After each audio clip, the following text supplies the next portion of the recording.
Belinda, my youngest daughter, was diagnosed with terminal cancer or whatever. She was 24. She worked as long as she could.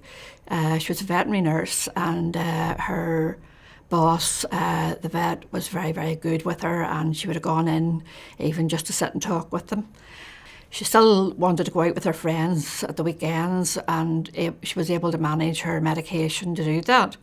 Also, she had a good network of friends who didn't treat her differently because she had cancer. Belinda and I had already discussed her funeral arrangements, what she wanted. She wanted to die at home with her animals, and she wanted her sister to be there. And I said, well, in an ideal world, you can get what you want. It just doesn't always happen. I said, but I'll do the best I can. This lady appeared on the Thursday, and I presume she was sent by the hospital, but she came in and took off her coat and started to,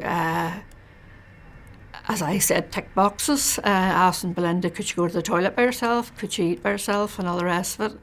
And I could see my daughter getting quite irritated at this, because she never had anybody to help her to do anything. She always was able to cope on her own. And she wanted to cope on her own. She went to work as long as she could. She went with her friends as long as she could. So whenever this lady sort of was getting a wee bit intense, I realised I'm going to have to get her out. So I put her coat back on her and said, well, maybe another time we could finish this off. I didn't make any big issue out of asking about palliative care.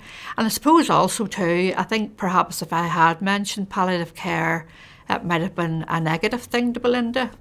And I'm talking in hindsight here, not sort of what happened at the time. But I do feel that it was a disjointed situation. Nobody seemed to know what was happening.